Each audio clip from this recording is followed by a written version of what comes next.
En arm muté weird Jeffer, welches Pat kommt, nachdem sie Kranktochte zur Arbeit mitgenommen hat. Doch all der Milliardenschwer CEO d'avon erfahr, tueur das unfassbar. Avant de commencer l'histoire, n'oubliez pas d'aimer et de vous abonner à la chaîne pour voir plus d'histoires comme celle-ci.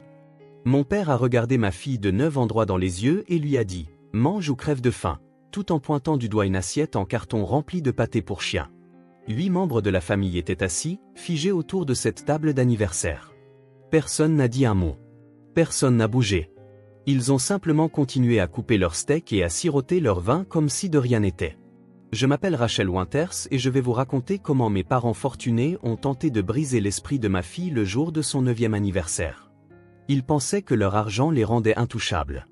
Ils pensaient que j'allais simplement encaisser, comme je l'avais toujours fait. Mais ce qui s'est passé lorsque le jury a vu cette même assiette de nourriture pour chien 6 mois plus tard a fait perdre à mes parents tout ce qu'ils croyaient que l'argent pouvait protéger. Ma fille Mia était la victime dans cette histoire. Une petite fille douce et brillante qui voulait simplement que ses grands-parents l'aiment. Elle avait passé des semaines à parler à ses amis du grand dîner d'anniversaire au manoir de grand-mère et grand-père. Elle avait révisé ses bonnes manières chaque soir à notre table de cuisine, tenant sa fourchette juste comme il faut, se tenant bien droite parce qu'elle voulait les rendre fiers. Mes parents, George et Patricia Winters, vivaient dans un monde où votre compte en banque déterminait votre valeur en tant qu'être humain. Papa avait bâti sa fortune dans l'immobilier commercial, achetant des propriétés pour les revendre avec des millions de profits. Maman passait ses journées au country club à organiser des galas de charité, où elle signait de gros chèques devant les caméras. Pour le reste du monde, ils étaient des piliers de la communauté. Pour moi, ils étaient ceux qui m'avaient dit que je ne valais rien pour avoir épousé un mécanicien. Pour Mia, ils étaient des grands-parents qui reconnaissaient à peine son existence. Cette soirée avait commencé comme n'importe quelle autre réunion de famille dans leur domaine. L'oncle Denny était là avec sa femme, Lorraine, et leurs 2 enfants. La grand-tante Dorothy était venue de Phoenix. La salle à manger ressemblait à une page de magazine, avec des verres en cristal capturant la lumière du lustre, des roses fraîches et des vases en argent. Mais alors que tout le monde se voyait servir du filet mignon dans de la porcelaine fine, on a versé des morceaux de pâté pour chien humide sur une assiette en carton pour ma petite fille. « C'est une blague », ai-je demandé, la voix tremblante, en fixant le repas grotesque devant ma fille. « La seule blague », a répondu mon père en s'adossant dans son fauteuil en cuir, « c'est toi qui penses pouvoir élever une enfant avec un salaire d'employé de commerce. C'est ce qui l'attend si tu ne reprends pas ta vie en main. » Ma mère a hoché la tête, son collier de perles accrochant la lumière. « Nous faisons cela par amour, Rachel. Parfois, les enfants ont besoin de leçons sévères. » Elle n'avait que 9 ans. Je voulais hurler, mais j'ai gardé une voix posée. Je le devais. Mia me regardait avec ses grands yeux bruns, essayant de comprendre pourquoi grand-père était si méchant. « Maman, qu'est-ce que j'ai fait ?» a-t-elle chuchoté, la lèvre inférieure tremblante. C'est là que j'ai su qu'il ne s'agissait pas de donner une leçon à qui que ce soit. C'était une question de pouvoir. C'était de la cruauté pure. Et c'était la dernière fois qu'il ferait sentir à ma fille qu'elle n'était rien. Je n'ai pas jeté l'assiette. Je n'ai pas fait d'esclandre. J'ai pris cette assiette en carton de nourriture pour chien, j'ai pris la main de ma fille et je suis sorti de ce manoir avec la preuve qui allait les détruire. Ils pensaient avoir gagné quand nous sommes partis calmement. Ils n'avaient aucune idée que leur arrogance venait de me donner tout ce dont j'avais besoin pour protéger Mia pour toujours. Voyez-vous, les gens riches comme mes parents pensent que les conséquences ne s'appliquent pas à eux. Ils pensent qu'ils peuvent tout faire à n'importe qui et que leur argent effacera tout. Mais ils avaient oublié une chose cruciale ce soir-là. Ils avaient oublié que l'amour d'une mère est plus puissant que tous leurs millions. Ils avaient oublié que lorsqu'on blesse un enfant devant des témoins, lorsqu'on sert de la pâtée pour chien à une petite fille pour son anniversaire alors que 8 adultes regardent, on crée une preuve qu'aucune somme d'argent ne peut faire disparaître. Ce qu'ils ont fait ce soir-là n'était pas seulement cruel. Selon mon avocat, Harold Quinton, c'était de la violence psychologique juridiquement condamnable. Et cette assiette en carton est devenue la pièce à conviction numéro 1 dans une affaire qui allait les dépouiller de tout ce qu'ils chérissaient le plus, leur réputation, leur statut social et leur conviction d'être intouchables. C'est l'histoire de la façon dont mes parents ont appris que l'argent n'achète pas le droit de détruire l'innocence d'un enfant. C'est l'histoire de 8 témoins restés silencieux ce soir-là qui ont fini par retrouver leur voix dans un tribunal. Et c'est l'histoire de la façon dont une fillette de 9 ans nommée Mia a appris à un jury entier que la dignité n'est pas déterminée par votre compte en banque, mais par la façon dont vous traitez les plus vulnérables parmi nous. Ce dîner devait être une célébration. Au lieu de cela, c'est devenu la nuit où mes parents ont signé leur propre arrêt de mort sociale avec une boîte de pâté pour chiens et une assiette en carton. Il y a 3 ans, mon mari Paul est mort lorsqu'un conducteur ivre a brûlé un feu rouge et percuté son camion alors qu'il rentrait du garage. Un instant je mettais la table pour le dîner, l'instant d'après j'identifiais son corps à la morgue. Mia n'avait que 6 ans. Elle demandait sans cesse quand papa allait rentrer et je devais trouver des moyens de lui expliquer qu'il ne reviendrait jamais. C'est là que j'ai appris ce que signifie vraiment être seul. Être une mère célibataire essayant de tout faire tenir ensemble alors que votre cœur est brisé en 1000 morceaux. Je travaille comme responsable chez Target, 45 heures par semaine, parfois plus pendant les fêtes. Ce n'est pas glamour, mais ça paie les factures et nous assure un toit. Nous vivons dans un 2 pièces à Riverside Heights, un quartier correct avec de bonnes écoles et un parc où Mia joue au football le week-end. Les murs sont fins et la moquette est vieille, mais nous en avons fait notre foyer. Les dessins de Mia recouvrent le réfrigérateur et nous faisons des soirées cinéma chaque vendredi sur notre canapé d'occasion, partageant un bol de pop-corn en riant devant des Disney. Mes parents n'ont jamais approuvé Paul. C'était un mécanicien issu d'une famille ouvrière de l'Ohio. Il n'avait pas de diplôme universitaire, ni de fonds fiduciaires, ni aucune des choses avec lesquelles ils pensaient que leur fille devait se marier. Mais Paul avait quelque chose de plus précieux que l'argent. Il avait de la gentillesse. Il avait de l'intégrité. Il se levait à l'aube pour aider un voisin à réparer sa voiture gratuitement. Il a appris à Mia à faire du vélo et à vérifier le niveau d'huile d'une voiture, et lui a enseigné qu'il n'y avait aucune honte à se salir les mains par un travail honnête. « Tu as gâché ta vie », m'a dit ma mère aux funérailles de Paul, debout dans sa robe noire de créateur alors que je tenais à peine debout. « Regarde où cela t'a mené. » Mon père m'a prise à part ce même jour alors que les invités arrivaient encore. « Nous paierons les études de Mia, mais seulement si tu reviens vivre à la maison et que tu fais les choses à notre façon. » J'ai refusé. Paul avait une assurance vie suffisante pour couvrir les funérailles et quelques mois de dépenses. Je me débrouillerai pour le reste. Je l'ai toujours fait. Après cela, nous voyions mes parents peut-être 4 fois par an.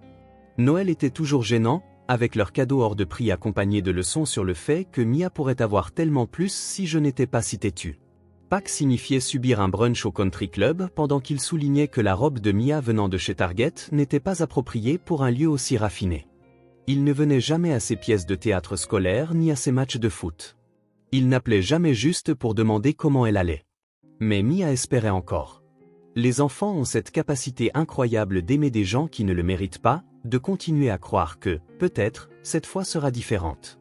Elle leur fabriquait des cartes pour la fête des pères et des mères, passant des heures à dessiner et à écrire des messages de son écriture appliquée. Peut-être que grand-père mettra celle-là sur son frigo, disait-elle avec espoir. Il ne l'a jamais fait. 2 semaines avant son 9e anniversaire, l'invitation est arrivée. Un papier épais couleur crème avec des lettres dorées en relief, adressé à mademoiselle Mia Winters. Mia a passé ses doigts dessus comme si c'était magique. « Chère Mia », a-t-elle lu à haute voix. « Grand-mère et grand-père sollicitent le plaisir de ta compagnie pour un dîner d'anniversaire spécial en ton honneur. » Elle m'a regardé avec une telle joie que cela m'a brisé le cœur. Ils se sont souvenus, maman. Ils se sont vraiment souvenus. Je voulais jeter cette invitation à la poubelle.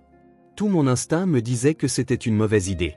Mais comment pouvais-je regarder le visage de ma fille rayonnant de bonheur et lui enlever ça?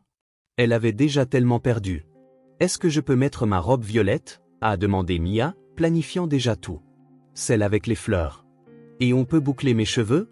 Je veux être vraiment belle pour eux. »« Bien sûr, mon bébé, » ai-je dit en refoulant mon angoisse. « Tu seras magnifique. » Le matin du dîner, Mia était debout à 6 heures, trop excitée pour dormir. Elle m'a aidé à préparer le petit déjeuner, jacassant sur le fait que grand-mère aurait peut-être un gâteau avec 9 bougies, et que grand-père lui dirait peut-être enfin qu'il était fier de ses bonnes notes. Elle avait eu des A toute l'année, travaillant si dur sur ses devoirs chaque soir à notre table de cuisine. « Tu crois qu'ils prendront des photos ?» a-t-elle demandé pendant que je tressais ses cheveux, entrelaçant des rubans violets dans chaque natte. Les grands-parents de ma copine Sophie ont des photos d'elle partout dans leur maison. « Peut-être », ai-je répondu, même si je savais que la maison de mes parents n'avait aucune photo de nous nulle part. Leurs murs étaient couverts d'art abstrait et de photos de galas de charité, pas de souvenirs de famille.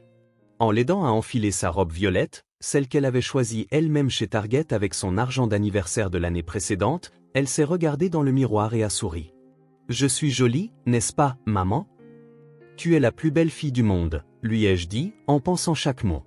Alors peut-être que ce soir, grand-père m'aimera enfin, a-t-elle dit doucement. Ces mots m'ont frappé comme un coup de poing. Aucun enfant ne devrait avoir à mériter l'amour, surtout de sa famille. Mais je me suis forcé à sourire, pour garder l'espoir vivant quelques heures de plus. Je ne savais pas que je conduisais ma fille innocente droit dans une embuscade qui allait briser son cœur et changer nos vies à jamais. Nous sommes arrivés au domaine de mes parents à 18 heures précises. L'allée circulaire était remplie de voitures. La BMW de l'oncle Denis, la Cadillac de la grand-tante Dorothy et quelques autres que je ne reconnaissais pas. La maison se dressait comme un monument à leur succès. 3 étages de pierre calcaire et de verre, avec des haies parfaitement taillées et une fontaine projetant de l'eau dans l'air du soir. C'est comme un château, a chuchoté Mia, serrant le petit sac cadeau qu'elle avait insisté pour apporter à ses grands-parents. À l'intérieur se trouvait une carte faite main et un galet peint qu'elle avait décoré avec les mots « Meilleurs grands-parents du monde » en lettres pailletées. Patricia a ouvert la porte, portant un tailleur crème qui coûtait probablement plus que ce que je gagnais en un mois. Elle a regardé Mia, puis moi, son expression illisible. « Vous êtes là. Tout le monde est déjà dans la salle à manger. » Pas de bonjour, pas de joyeux anniversaire, pas de câlin pour la petite fille qu'elle n'avait pas vue depuis 3 mois. La salle à manger avait été transformée. Les verres en cristal scintillaient sous le lustre et la longue table en acajou était dressée avec la porcelaine qu'il n'utilisait que pour les grandes occasions. Mais quelque chose clochait immédiatement. Des marque-places étaient disposées à chaque couvert, et le nom de Mia était tout au bout de la table, séparé de tous les autres par des chaises vides. « Pourquoi je suis assise si loin ?» a demandé Mia en regardant le plan de table. « C'est ta place spéciale d'anniversaire », a dit Georges depuis le bout de la table, sans se lever pour nous saluer. Il sirotait déjà un scotch, ses yeux gris froids comme l'hiver. L'oncle Denis s'est levé, ayant au moins la décence de paraître mal à l'aise. Et la star du jour. 9 ans. C'est important. Salut, oncle Denis. Mia s'est illuminée, courant pour lui faire un câlin. Lorraine, sa femme, a remué nerveusement sur sa chaise, esquissant un sourire faible. Leurs enfants, Bryce et Tammy, étaient concentrés sur leur téléphone, reconnaissant à peine notre arrivée. La grand-tante Dorothy, assise, rigide sur sa chaise, a tapoté la main de Mia. « Comme tu es jolie, ma chérie. » J'ai pris place à côté de Mia, sentant déjà la tension épaisse comme de la fumée dans l'air. Patricia a sonné une petite cloche en argent et des serveurs sont apparus avec la première entrée, un cocktail de crevettes pour tout le monde. « Je suis allergique aux crustacés », ai-je rappelé doucement à ma mère. « Oh, j'avais oublié », a-t-elle dit, bien que nous sachions toutes les deux que ce n'était pas le cas. Un serveur m'a rapidement apporté une petite salade à la place. Georges a entamé l'un de ses monologues typiques sur le marché immobilier, comment il venait de conclure une autre affaire à $1 million, comment le succès n'était qu'une question de bon choix. Bien sûr, a-t-il dit en me regardant droit dans les yeux. Certaines personnes choisissent de travailler dans le commerce et de vivre d'un chèque de paie à l'autre, mais c'est ce qui sépare les gagnants des perdants. Rachel travaille très dur, a dit Denis doucement. Travailler dur sans ambition, c'est juste faire du surplace, a répliqué Georges. Mia essayait de suivre la conversation, ses yeux passant d'un adulte à l'autre. Maman a été promue responsable le mois dernier, a-t-elle dit fièrement. C'est la meilleure responsable de tout le magasin. Georges a ri, un rire laid et dur. Responsable d'un Target. Quel exploit. Georges, a dit Dorothy d'un ton d'avertissement, mais il l'a ignoré. Patricia a sonné sa cloche à nouveau. L'heure du plat principal. Les serveurs sont revenus, plaçant des assiettes devant chaque invité avec une précision théâtrale. Filet mignon, parfaitement saisi à l'ail, purée de pommes de terre et asperges grillées. L'odeur était incroyable. On a versé du vin et même du jus de raisin spécial pour les enfants. Puis je l'ai vu. Un serveur s'approchait avec quelque chose de différent. Une assiette en carton, le genre bon marché qu'on achète pour un barbecue dans le jardin. Et dessus, luisant sous la lumière du lustre, il y avait des morceaux de pâté pour chiens brunes et humides. De la vraie nourriture pour chiens sortant directement d'une boîte. L'odeur était inconfondable lorsqu'elle a atterri avec un bruit sourd devant ma fille. La pièce est devenue silencieuse. Même Bryce a levé les yeux de son téléphone. « Qu'est-ce que c'est que ça ?» Je me suis levé si vite que ma chaise a raclé le sol. Georges s'est adossé, savourant l'instant. « C'est le dîner. C'est ce qu'elle mérite. » C'est de la pâtée pour chien, ai-je dit, ma voix d'un calme mortel, bien que mes mains tremblent. Oui, c'en est, a dit Patricia sur un ton factuel. Tu n'as pas les moyens de la nourrir correctement avec ton salaire. Alors, nous vous montrons à toutes les deux ce que votre mode de vie offre vraiment. Les chiens de ce quartier mangent mieux que vous ne vivez. Mia a fixé l'assiette, puis m'a regardé avec des yeux confus et blessés. Maman, pourquoi ils m'ont donné de la nourriture pour chien? Parce que, a dit Georges, s'adressant directement à ma fille maintenant, ta mère est une ratée qui ne peut pas subvenir à tes besoins. C'est ce qui t'attend si elle ne se reprend pas. Mange ou crève de faim. C'est ton choix. Des larmes ont roulé sur les joues de Mia. Mais c'est mon anniversaire. J'ai été sage. J'ai eu des appartous. Les notes de l'école publique ne signifient rien, a dit Patricia en coupant son steak. C'est une leçon de réalité. J'ai regardé autour de la table. Denny avait la tête baissée, la mâchoire serrée. Lorraine serrait sa fourchette si fort que ses jointures étaient blanches. Dorothy avait l'air horrifiée, mais restait silencieuse. Même les adolescents semblaient mal à l'aise, mais personne ne disait un mot. Ils restaient tous assis là, laissant faire. Denny, ai-je dit, la voix tranchante. Tu vas vraiment les laisser lui faire ça? Il a levé les yeux, le conflit clair dans son regard, puis a regardé Georges. Papa, ça va trop loin.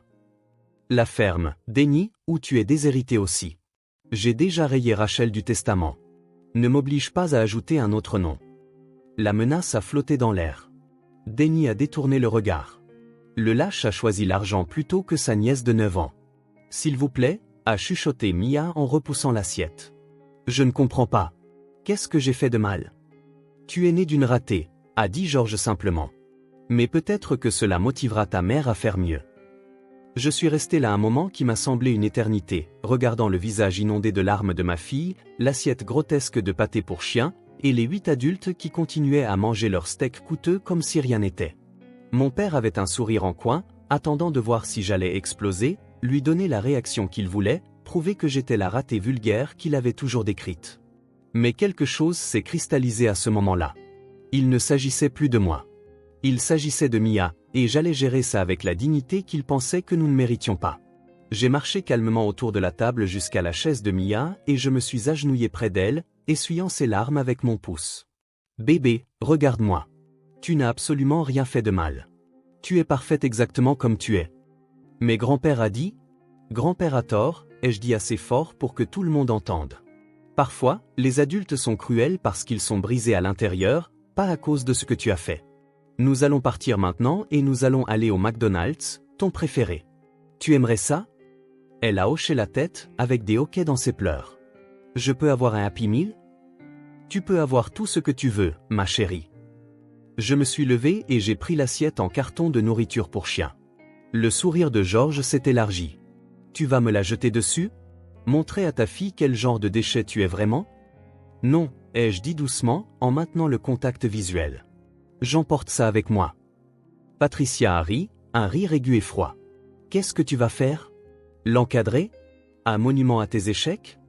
Quelque chose comme ça, ai-je répondu, tenant soigneusement l'assiette à plat pour que rien ne se renverse. J'ai aidé Mia à mettre son manteau, ses petites mains tremblant pendant que je le boutonnais. La pièce est restée silencieuse, à l'exception du tintement des couverts sur la porcelaine. 8 adultes, et pas un seul ne s'est levé pour un enfant. Si tu franchis cette porte, a dit Georges, c'est fini. Pas d'héritage, pas d'aide, rien. Toi et cette gaminette seule.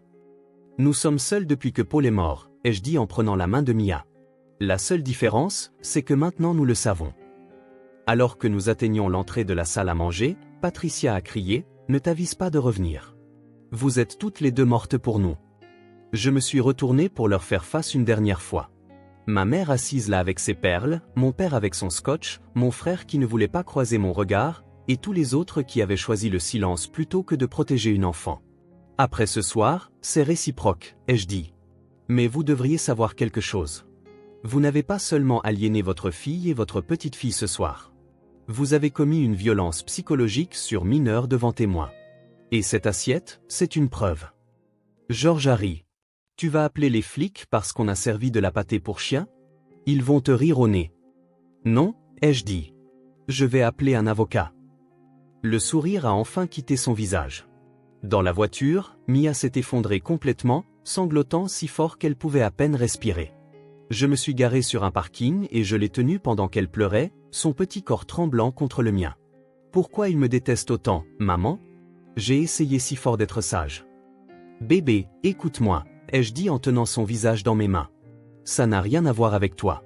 Grand-mère et grand-père ont le cœur malade.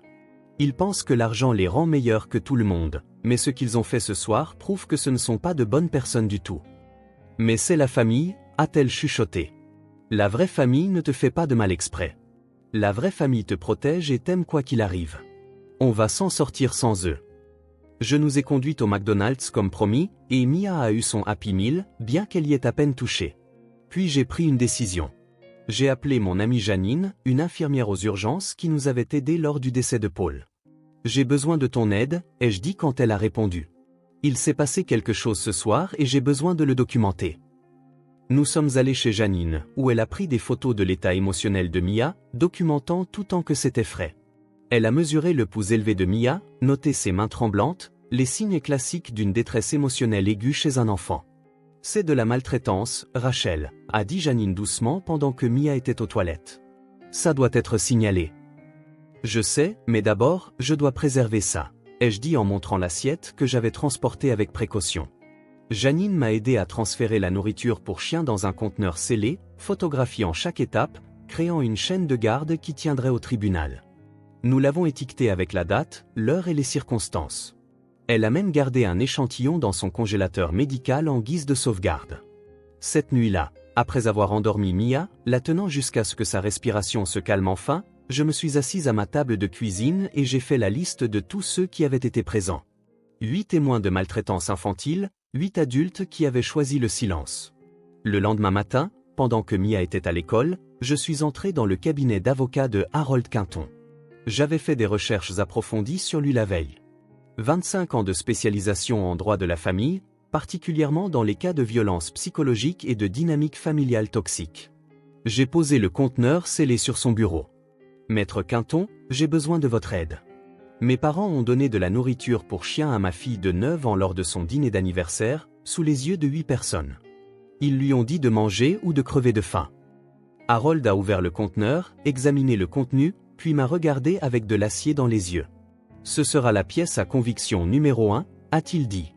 Et nous allons leur faire payer ce qu'ils ont fait à cette petite fille. 6 mois plus tard, j'étais assise dans une salle d'audience bondée, portant ma plus belle robe, la seule que je possédais qui pouvait passer pour professionnelle. Mia était en sécurité à l'école, protégée par une ordonnance restrictive qu'Harold avait obtenue quelques jours après ce dîner d'anniversaire. Mes parents étaient assis de l'autre côté de l'allée avec leur équipe de 3 avocats. Patricia portant ses diamants et George dans son costume à $1000, croyant toujours que leur argent ferait disparaître tout cela. Ils avaient commis une erreur critique. Quand j'ai demandé l'ordonnance restrictive et poursuivi pour violence psychologique intentionnelle, ils ont contre-attaqué pour obtenir un droit de visite des grands-parents, prétendant que j'aliénais Mia. Cela a ouvert la porte pour que tout devienne public. Harold s'est tenu devant le jury, sa présence commandant la pièce. Mesdames et messieurs, ce que vous allez entendre aujourd'hui n'est pas juste une dispute familiale. Il s'agit de 8 adultes qui ont regardé une fillette de 9 ans se faire servir de la pâtée pour chien à son dîner d'anniversaire et n'ont rien fait. L'avocat de la défense, un homme mielleux nommé Richardson, a immédiatement objecté. Votre honneur, c'est incendiaire. C'est aussi la vérité, a répondu le juge Martinez. Objection rejetée. Harold a appelé Denny à la barre en premier. Mon frère semblait plus vieux, usé par la culpabilité. Sous serment, il ne pouvait plus se cacher derrière sa peur. Racontez-nous ce qui s'est passé le 15 mars, a dit Harold. La voix de Denny était à peine audible. Mon père a servi de la nourriture pour chien à ma nièce pendant que nous mangions tous du steak. Est-ce que quelqu'un a essayé de l'arrêter? Non, a admis Denny, sa voix se brisant. J'aurais dû, mais il a menacé de me couper du testament. J'ai été un lâche.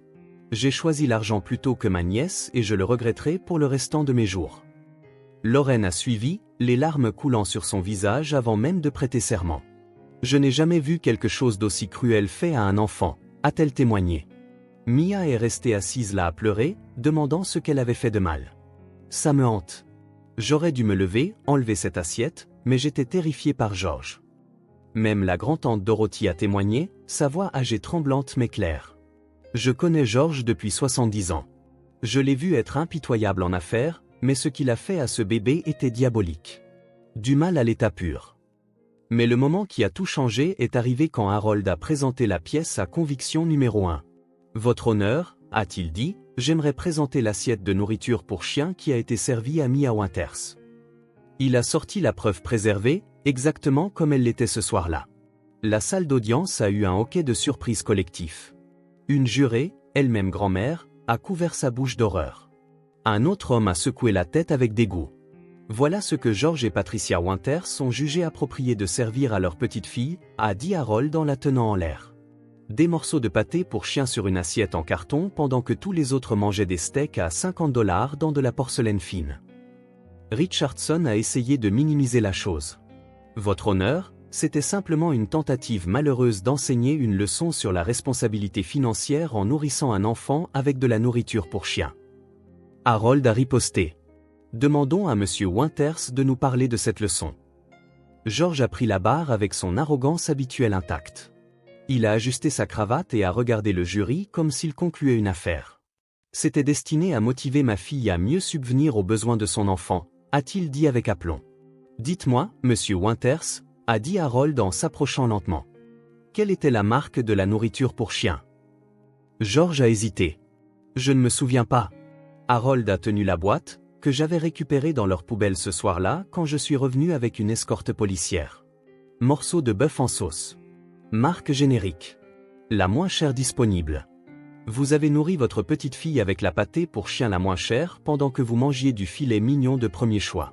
Cela faisait partie de la leçon? Elle doit comprendre les conséquences, a dit George, son calme se fissurant. Les conséquences de quoi? D'être né d'une mère veuve, d'avoir des A à l'école publique, d'avoir 9 ans? Sa mère a choisi la pauvreté, a craqué George, montrant enfin son vrai visage. Elle s'est mariée en dessous de son rang. Donc vous avez puni l'enfant pour le choix de mari de la mère. Patricia a pris la barre ensuite, portant toujours ses perles, croyant toujours qu'elle était intouchable. Harold était prêt pour elle. Madame Winters, avez-vous des animaux de compagnie? 2 caniches, a-t-elle répondu prudemment. Que leur donnez-vous à manger? Patricia a hésité, réalisant le piège. De la nourriture bio-premium. Plus cher que ce que vous avez servi à votre petite fille. Ce n'est pas la même chose. Vous avez raison, a convenu Harold. Vos chiens sont traités avec plus de dignité que vous n'en avez montré à votre petite fille de 9 ans le jour de son anniversaire. Harold a ensuite présenté la documentation médicale de Janine, montrant la détresse émotionnelle aiguë de Mia ce soir-là. Il a lu les rapports de thérapie détaillant ses cauchemars, sa nouvelle peur de manger chez les autres, son anxiété constante d'avoir fait quelque chose de mal pour mériter un tel traitement. Dans sa plaidoirie finale, Harold s'est tenu devant le jury les larmes aux yeux. 8 adultes étaient assis à cette table. 8 adultes ont regardé une petite fille se faire servir de la nourriture pour chien pour son anniversaire. 8 adultes l'ont entendu demander ce qu'elle avait fait de mal. Et pas un seul ne s'est levé pour elle. Pas un seul n'a dit « c'est mal ». Ils ont choisi leur confort, leur héritage, leur peur de la confrontation plutôt que de protéger une enfant innocente. Aujourd'hui, vous avez la chance d'être les adultes dont Mia avait besoin ce soir-là. Vous avez la chance de dire définitivement qu'aucune richesse ne vous donne le droit de torturer émotionnellement un enfant. Le jury n'a délibéré que 2 heures. À leur retour, le président du jury s'est levé, la voix pleine de conviction. Nous statuons en faveur des plaignantes. Nous accordons à Rachel et Mia Winters $500 000 de dommages et intérêts pour violence psychologique intentionnelle. George a bondi sur ses pieds. C'est scandaleux. Vous ne pouvez pas, Monsieur Winters, a dit le juge Martinez froidement. En 30 ans de carrière, je n'ai jamais vu une cruauté aussi calculée envers un enfant de la part de membres de sa famille. La décision du jury est maintenue. Et si vous approchez à moins de 150 mètres de votre petite fille à nouveau, vous serez poursuivi pour outrage à la cour.